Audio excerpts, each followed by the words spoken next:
Hi, this is Leslie again. It's 3:01 and I'll go ahead and get started. Wanted to remind everybody if you have questions, be sure to type them in the chat bar and I will answer them when we get all finished. Welcome to our Memory Book Working with Portraits live webinar. This afternoon we will be focusing on organizing class portraits and creating class pages. We will also review how to print class sheets for proofing, ways to find duplicate images, correcting student names, and categorizing students. The information I will be covering can be found in our Memory Book Manual under the Design and Creation tab. This webinar will be approximately 30 minutes. Okay, if you wanted to go to our memory book website, our main website, we have a link here that'll take you to the login screen. Otherwise, it's memoryebooks.com. And I've already put my information in, so I've already logged in. And as you guys have noticed, we've made some changes. The home page here is pretty much the same, but to get to the portrait section, we're going to go under Create and down to Image Library.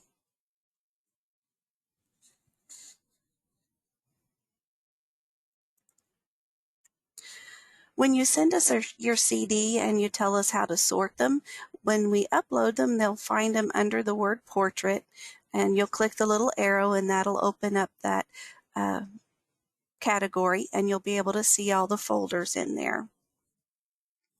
So to print out a proof sheet for maybe your secretary at school, or maybe someone else on the team will help you make sure everybody's names are spelled correctly. You'll click on a folder, and up here at the top you have the word preview. And if you click on that, it's going to pop up a PDF of that category. And you can actually print these off, or if you're having problems printing from the program since it's online, you can always download them and save them to your computer and then open them and print them from there. You could even email them to your helpers to make sure that, so that they could go ahead and check it with you. Whatever's easiest for you there. Okay, another way you can look and see the students' names and maybe if there's duplicates, you can go to the coverage report, and basically it's a spreadsheet of everyone that when we upload the images, it's all the names are populated in here. It's telling you how many times they're in the book. If you float them on a portrait page, they're going to be in here once. And if you're going through and keeping track of how many times a student is in the book, you would need to go in and tag all the activity images. And then once you put those on a page, then it'll show up that it's placed on a page. So this student is in here twice. And if you click the little I, it shows you they're on page 82 and page 92. You can also correct names here. So if this student's name was not spelled that way, you could go in here and change it. And then that change would reflect in the image library. Now, if you had that placed on a page, it would not change that on the page. You would have to reset the page and go in and reflow the class. You can also remove students. You can merge duplicate names here. So if you had two Kevin Andersons and maybe one said Kevin L. Anderson and one was just Kevin Anderson, you could go in and it would, when you click that, it would show you the duplicate names, and then you could decide how you would merge that name. Do you want it to be listed as Kevin L. or just Kevin Anderson? And to check for duplicates, you can go here to the last name. You can sort these columns however the headings are. So you could go to the last name and just go down through the last names and make sure you didn't have any duplicate names here. And if you had retakes, more than likely you would have duplicate names here. You'd have both names on the images that were uploaded. So that is an easy way to tell if you have duplicates. You can also import a list from last year. You can export this list. And you could also check email addresses here if you'd like. I'm going to go back to the image library. Now, printing the class sheets is on page 169 of the manual, and then the editing the class list is on page 177 in the manual if you'd like to refer to those. And I may need to go in here, just a moment. I need to go in and make a change to my page.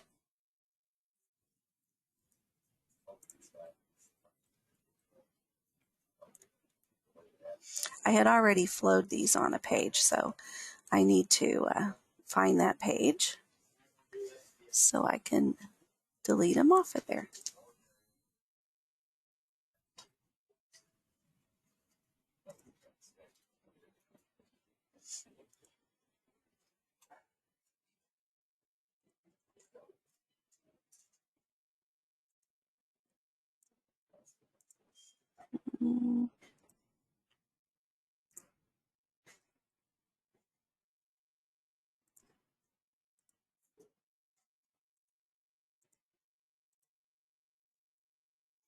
Okay, let's see.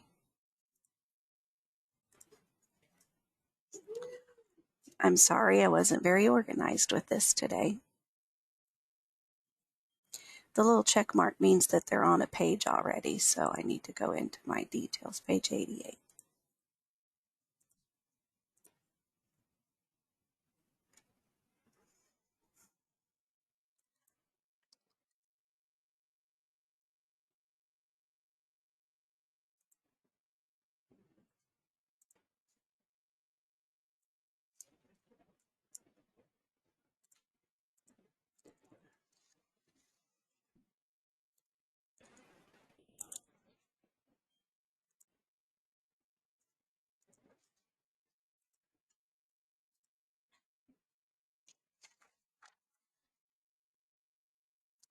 Okay, so if you'll notice here, I've gone through this folder and I have checked to make sure there aren't any duplicates. And I found 3 images here of this Eric Gregory. So what I've done, I've gone into the information in the details tab, and I've told it to do not use portrait. So if you had several retakes of a student, it might be best to go in and tell the program to not use those images, because then you would have them if you ever wanted to go back. Maybe your principal looked at the page and decided that maybe a different picture would be better. Well, then you could go in here and you could tell which picture to use in the program. So when you delete them, they're gone. But if you mark them do not use, then they're still there to use again. Okay, you'd want to go through and check everybody's names. And to change a name, you'd go in, click on the eye, and bring up the little information menu. And you're going to click on the little pencil and continue. And you'd make any changes here that you needed to. We'll just take out that E. So then that change shows up. Now, if you notice that a student is in the wrong class, you can click and drag them to another folder. And so if you had several retakes and you didn't want to go through and mark them do not use, you just moved them into a folder you've created, then they would, you could always go back to that extra folder and drag those images in there. So whatever's easiest. Another thing I want to do before I go through here and flow the classes is mark the teacher as a teacher status. So you'll go in and go to the information, and under details, you're going to choose teacher. When we upload them, there isn't any designation for that. And so they're all going to upload as students. So they're going to flow onto the page in alphabetical order. So after you've gone in and marked her as a teacher, or him, then they're going to flow in there first, and then the class pictures will flow in alphabetically after that. If you have a couple of assistants, you can always mark them as assistants, and they're going to come in after the teacher, and then other would come in after the assistant. So if you had more than one assistant, if you had them marked as assistant, they'll flow in there as in alphabetical order. So it's very important to go in and organize all your pictures before you flow them onto a page.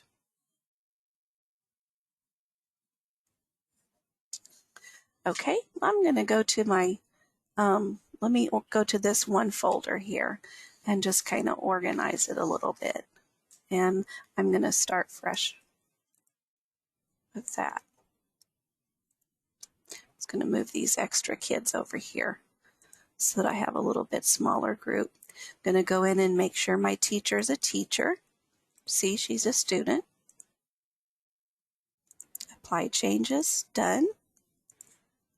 Okay, and I don't see any other duplicates. I'm going to go to my pages, the new page designer, and this is where you're going to see the biggest change in your program.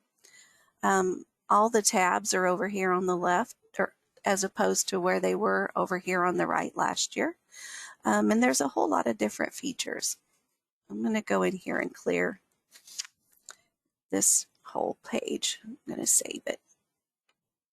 Okay, what I want to start with first is, instead of dragging a template over and having all the images be a flow element, we have a different feature this year. You're going to add a flow element. So I'm going to show you how those work just a little bit here, kind of give you an idea how that works before we put a template on the page. So if you click on this, you'll notice the whole thing is selected. That's a flow element. So you can go here to your flow options at the top if you've highlighted it. Now, any of these menus with the little thumbtack, you can click on it and it's going to lock that menu onto our spread, and you can move it over to the side. So if you go to the next spread, it's going to stay there. So as long as you're working in the book during one session, you can lock your menus around your pasteboard here. Okay, when it's clicked automatic, whenever you change your number of rows or columns, it's thinking that it wants to fill out the whole page. So I'm going to delete that since I've done that. Add a new one on here. Okay, I'm going to uncheck automatic. So now whenever I click rows, it's just changing the number of rows and columns that you have. You can also change the width and the size of the portraits. You can make a little bit more room between them. It will give you a warning whenever you can't because of the margins on the page.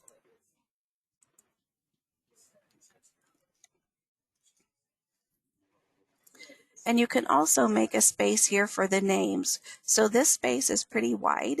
So if you had some long names, you might be able to make a pretty good size space here, and then it won't give you the red X's on your text boxes or cut any names off. You can go in and adjust the font here. You can adjust the size. So if you messed with this and you got a page like you wanted it with the template, then you could actually save your whole page as templates and use them on each page, and then you're not having to adjust that flow element each time. So if I wanted to make this flow element match this one, I would go in here and I'd uncheck my rows.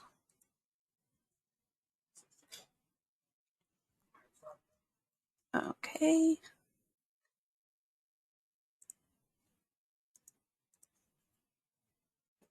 I'd make a note on the size of my portraits here, 7P80.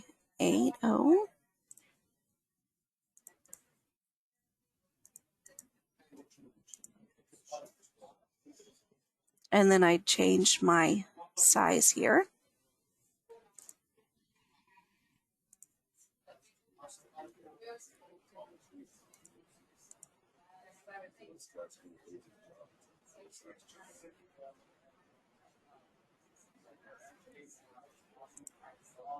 Oops. Okay.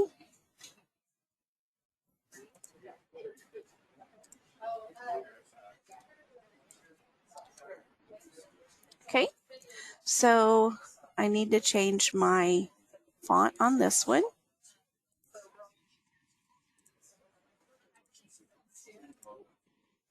Okay, I'm going to save that. Now you could also come in and put a stroke on the page, on the images. It's a lot different this year as far as being able to add strokes and make rounded corners. You need to do that first on the stroke if you want, because at the end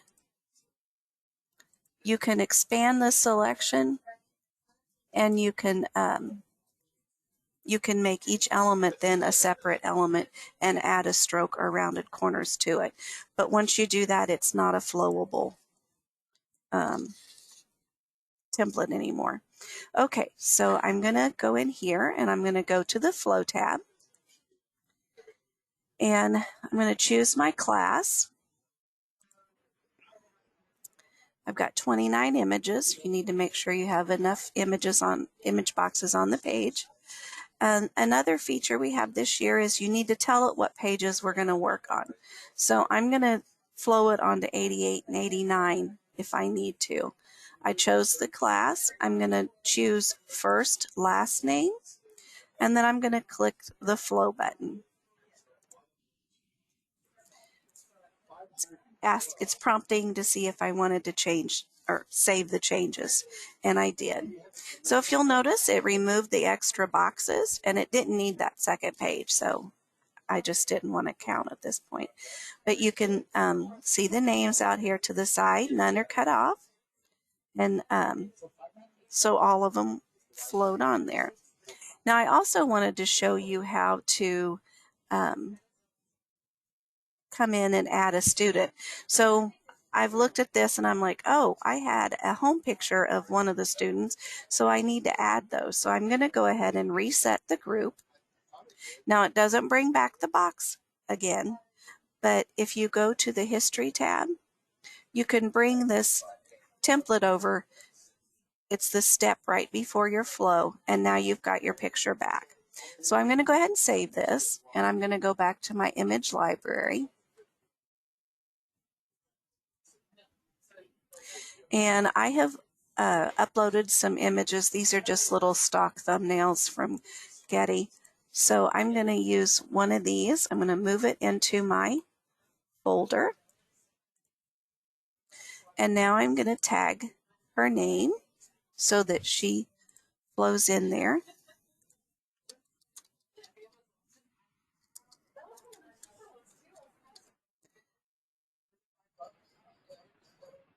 Oh, let me make her name something that will be in the middle so you guys can see how it jumps then there then in alphabetical order. Okay, I'm going to go back to my page. And it's still a flow element because I haven't done anything with it. I'm going to go back to my flow tab, go back to my class, and the pages are correct, and I want first name last. And I'm going to click flow. Yes. And there she is here. Now, if you had her picture, if you want to get her centered up, if you click on the flow element several times, it'll bring you this box. And you could click on this crop icon and you could move your images around inside the boxes. So I'm done with that. So that's how you would flow a class page. Another feature here, if you wanted to get artistic, if you've created a template or you're using one of our templates that are already put together and you wanted to turn off some boxes, maybe to get a little bit artistic, you can go in here and click on these little eyes. You double click on the whole flow element panel, and then it's going to bring these up. So then you could flow it and it would skip those spots. Now, another thing that's pretty cool, if you decided, well, I don't want to turn those off, here are your boxes again. So you can just click on the eyes and turn them on. Okay, so now I want to show you when you use one of your templates from last year, you're not going to be able to flow in the area that you have your portraits in there. So if you go to Designs and you go down to Portraits, you can choose the amount of pictures. I'm going to do the 21 to 30, and I'm just going to drag this one over.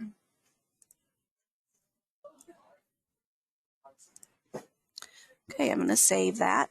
So if you'll click on this, see, this is a flow element here that's already set. So if you wanted to, you could click on it and you could make your changes as needed. Otherwise, you could use it like it is. Now, whenever you drag over one of your templates from last year, let me just do that real quick. You'll need to go in and replace that whole photo section. So you're going to find your templates under your custom templates, my 2020 templates.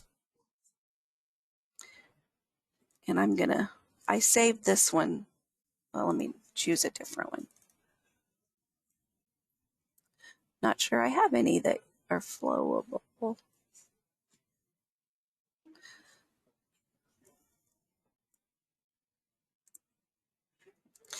Okay, so basically, if you notice when we put a template on the page or a flow element, let me put a flow panel on here. If you'll notice the difference, here's a little portrait silhouette, and this is a landscape silhouette that represents like a picture.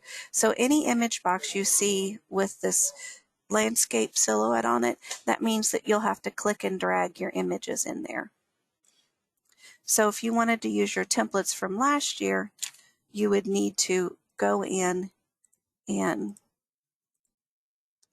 select your image boxes that you flowed in last year, and you're going to go here and you're going to get another flow panel, and you're going to use your flow options, and you're going to adjust your template to fit your page.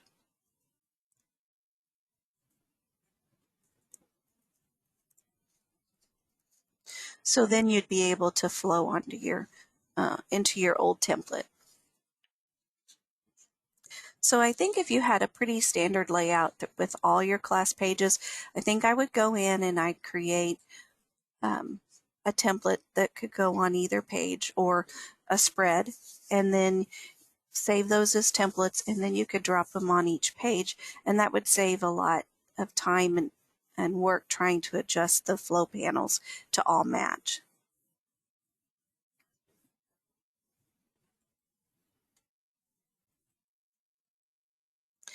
When you're looking for a template, you want to keep in mind the largest class that you have to flow on a page. If you use that size template for all the classes, then your book will look really consistent. All your class pages, your pictures would all be the same size, your portraits.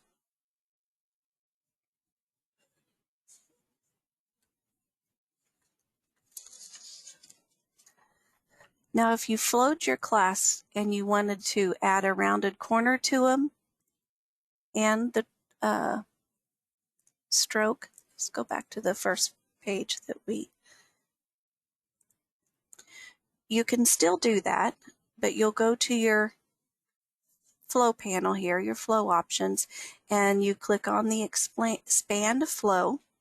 It's going to give you this little warning. Expand flow will release the individual objects contained in a flow element for additional editing. Once expanded, you will not reflow into the expanded elements. So basically, as long as these are all connected together, you can flow into them. But once you click the I understand and the expand, now they're all separate images and elements. So if you wanted to go in here and add a rounded corner on your pictures, you can do that.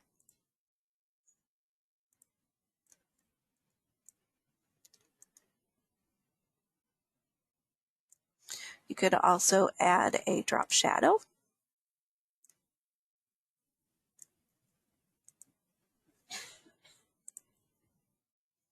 Or maybe a glow.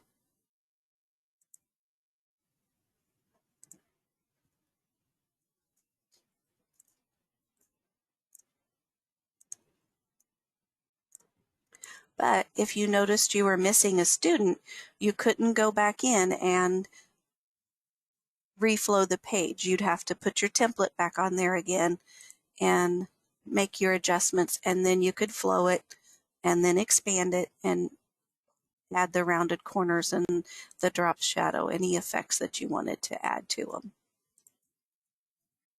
And you would also not be able to go here to your flow panel and click reset.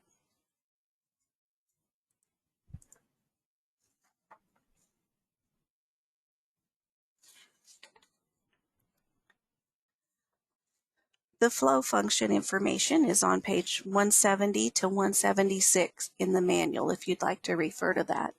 Okay, I'm going to look at some questions here.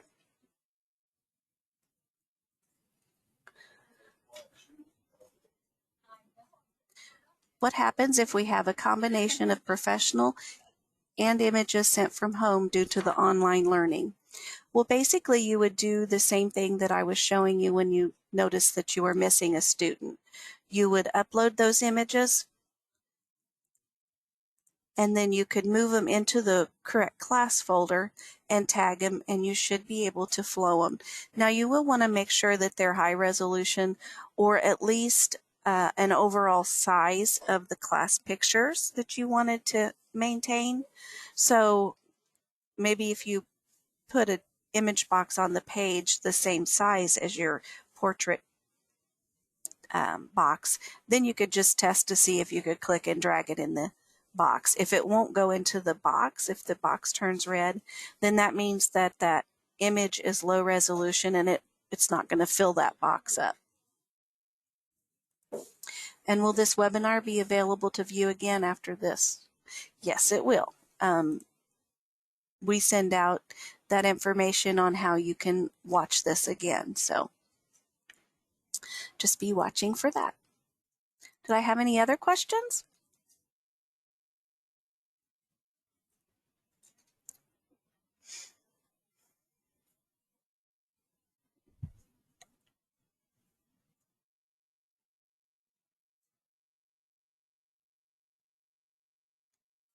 Okay, it doesn't look like I have any other questions.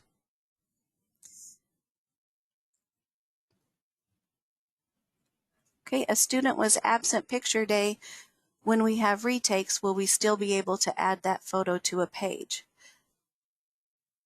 You can add the student to the page, but you'll have to go back, and as long as you haven't expanded the group, made them all separate elements, you can go in and add the student to the folder and then reset the class, and you can tag that image and then go ahead and reflow it. But you'll have to reflow it before, or reset the group before you can reflow it.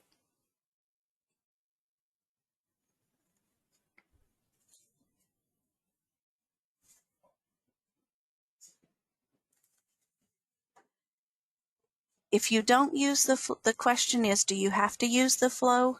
If you put a flow element template on the page, you won't be able to click and drag your images over into those boxes because they're just designed for flow. So you would have to go in and create a template with all those image boxes with the landscape icon on it, and you'd have to also add a place for the name. So what you do is go to your page, see if we can find a clear page.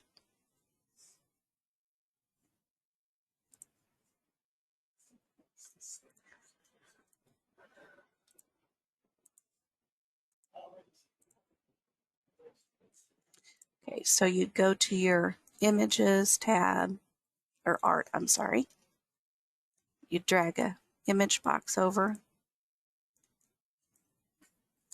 and resize it how you would like it. You go in and add a text box for the name.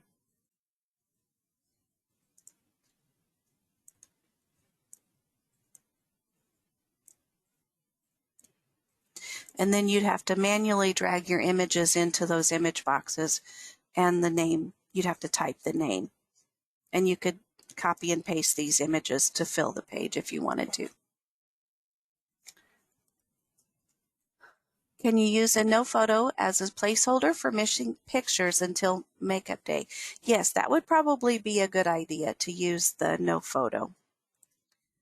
To use a no photo, whenever we upload your images, you're going to have a whole folder full of them here. So you can click and drag one into the group you're working with. Now, all of these no photos are basically linked together. So if you change the name on one, it's going to change the name on all of them. So you have to remove that tag and then add a new one. And then you type in the name.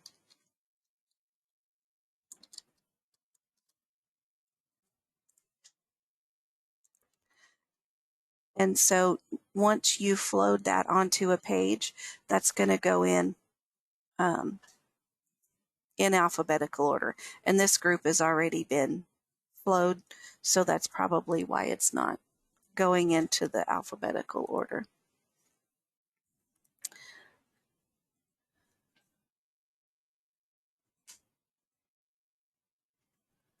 We give 2 pages to each class and divide the pictures on each page. How would that work? You would need to create a template for that. So what you would need to do is, and I think okay. So if you're using 2 pages for one class and you want all the pictures to go all the way across, or have a group here and have a group here, you'd go to the flow and you'd put an element on each page, and then you would just adjust your number of rows and columns. You would just be considering both. So I would make this half and I'd make this half. So then what would happen is they'll flow here, go down here, and then flow to the next page. And then you'd also need to type in here that we're going across 76 and 77. Otherwise, it'll fill up the whole template here, and then you wouldn't have any students over here like it did the first time I flowed. Okay. Where is the no photo located? That's in the image library. And once we upload your portraits, we add that folder in there. So here it says no photo. And then we also copy the staff folder or the faculty folder for you. So you'll have a staff folder with all the images in it, and then you'll have a copy of that.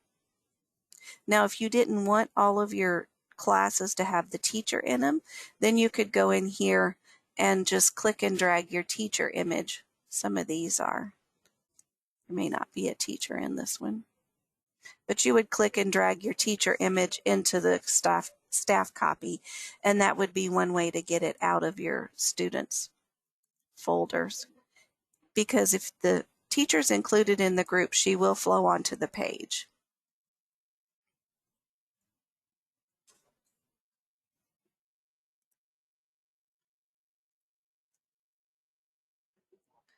Okay, I hope I've answered everyone's questions. Thank you for joining me this afternoon. Organizing your class portraits before you flow class pages will save time and help prevent having to reflow those pages and making mistakes on students' names. Please join us next week as we look at the creation of activity and candid pages. Thank you.